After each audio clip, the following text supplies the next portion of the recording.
بسم اللہ الرحمن الرحیم۔ السلام علیکم، میں ہوں سید ظفر حسین شاہ اور آپ دیکھ رہے ہیں میرا یوٹیوب چینل۔ چند روز سے سوشل میڈیا پر سید اقرار الحسن اور حق خطیب کے مابین معاملات جو ہے وہ آہستہ آہستہ تیزی پکڑتے جا رہے ہیں، جس میں پیر حق خطیب صاحب کی جانب سے اپنے یوٹیوب پیج پر ویڈیوز کو کٹ کر کے اپلوڈ کیا جا رہا ہے۔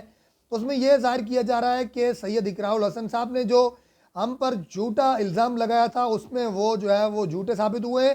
اور وہ یہاں سے بھاگ گئے ہیں۔ لیکن بات کچھ اس طرح سے ہے کہ پیر حق خطیب صاحب کے پاس جب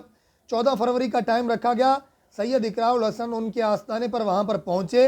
اور ان کے ساتھ بات کرنے کی کوشش کی گئی۔ 4 گھنٹے کی تاخیر کے بعد ان کے ساتھ ملاقات کی گئی اور وہاں پر ہلا گلا کیا گیا۔ عقیل بن نومی کو بھی جو ہے وہ زد و کوب کرنے کی کوشش کی گئی، جس نے جو ہے وہ سید اقرار الحسن کے ساتھ مل کر حق خطیب کے اس منہ سے کیل نکلنے والے ٹرک کو بے نقاب کرنے کی کوشش کی گئی۔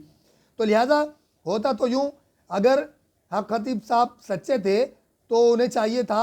کہ انہیں وہ ایک الگ کمرے میں لے جاتے اور وہاں پر بیٹھ کر بات چیت کرتے اور معاملات کو باتوں سے حل کرتے۔ لیکن ہوا کچھ یوں کہ پیر حق خطیب صاحب نے وہیں پر مجمع لگا کر ختم نبوت کے نعرے لگا کر لوگوں کو اشتعال دلوانے کی کوشش کی اور عقیل بن نومی کو اور سید اقرار الحسن صاحب کو یرغمال کرنے کی کوشش کی۔ لیکن دیکھنا یہ ہے کہ بات اصل میں حقیقت یہ ہے کہ جس شخص کو بسم اللہ الرحمن الرحیم بھی پورا پڑھنا نہ آتا ہو تو اس سے کیا امید لگائی جا سکتی ہے۔ سید اقرار الحسن سے انہوں نے سوال کیا کہ پیر حق خطیب صاحب آپ ہمیں یہ بتا دیں کہ آپ اللہ پاک کے کلام میں سے کون سا کلام پڑھ کر دم کرتے ہیں اور لوگ شفا یاب ہو جاتے ہیں۔ اس میں کوئی نہ غصہ ہونے والی بات ہے نہ آگ ببولا ہونے والی بات ہے۔ اگر وہ جو کلمات پڑھ کر دم کرتے تھے وہ بتا سکتے تھے، لیکن انہوں نے کہا جی میں کچھ بھی نہیں پڑھتا، بس میں صرف بسم اللہ ہی پڑھتا ہوں، اور بسم اللہ شریف بھی انہوں نے ٹھیک طرح سے نہیں پڑھا۔ جنہیں یہ بھی نہ آتا ہو کہ محمد سے وفاتوں نے تو ہم تیرے ہیں، یہ جہاں چیز ہے کیا لوح و قلم بھی تیرے ہیں، اگر انہیں علامہ اقبال کا یہ شعر پڑھنا بھی نہیں آتا اور وہ جو ہے وہ دعویٰ کرتے ہیں کہ میں جی اپنے آستانے پہ آئے ہوئے ہر اس مریض کو شفائی یاب کر دیتا ہوں، جو چلنے سے معذور ہو، جو بولنے سے معذور ہو، جو دیکھنے سے معذور ہو، تو اتنی بڑی دعویٰ کرنے کے باوجود آپ جو ہے وہ سید اقرار الحسن کے صرف 2 سوالوں کا جواب تک نہیں دے سکے تو بات کو آگے بڑھانے کا کوئی فائدہ نہیں۔ اقرار الحسن نے جب آپ سے سوال کیا جی 5 علماء کرام کا وفد بلا لیتے ہیں، آپ چلیں جس ہاسپٹل سے کہیں اس ہاسپٹل سے مریض لائیں گے، اسے آپ دم کریں اور وہ شفا یاب ہو جائے، لیکن آپ ایک ہی بات پر ڈٹے رہے جی جو میرے آستانے پہ آئے ہوئے ہیں میں ان کو دم کر کے جو ہے شفا یاب کر سکتا ہوں۔ دیکھیں پیر حق خطیب صاحب، اگر آپ سچ کہہ رہے ہیں، آپ دم کرتے ہیں، آپ کے دم سے اگر مریض شفا یاب ہوتے ہیں تو آپ کو وہاں پر آگ ببولا ہونے کی کوئی ضرورت نہیں تھی۔ آپ چند جملوں میں ہی بات کر سکتے تھے، آرام سے بھی بات کر سکتے تھے، لیکن وہاں پر آپ نے لوگوں کو اشتعال دلوانے کی کوشش کی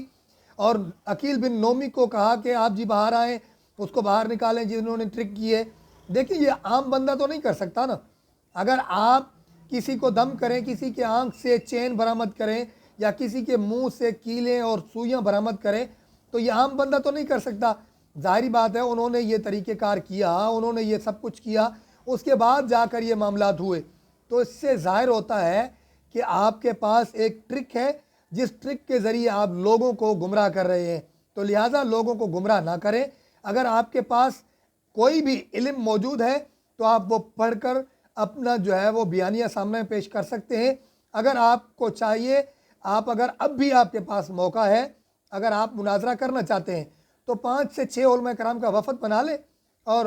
سید اقرار الحسن سے ٹائم لے لیں، ایک مخصوص جگہ پر جا کر بیٹھیں جہاں پر 10 سے 12 لوگوں کا وفد موجود ہو، اس سے زیادہ نہ ہو، کیونکہ ظاہر سی بات ہے اگر وہاں پر زیادہ لوگ ہوں گے تو وہاں پر معاملات بڑھنے کے بھی خدشات ہیں، تو کسی کی جان جانے کا بھی خطرہ جو ہے وہ پڑ سکتا ہے۔ آپ کو چاہیے اگر آپ مناظرہ کرنا چاہتے ہیں، آپ حق پر ہیں تو آپ ٹائم رکھیں، جگہ کا تعین کریں، علماء کرام کا وفد بلائیں اور سید اقرار الحسن کے ساتھ جو ہے وہ آپ مناظرہ کریں، جو بات ہوگی وہ جو ہے وہ صفحہ منظر پہ آ جائے گی۔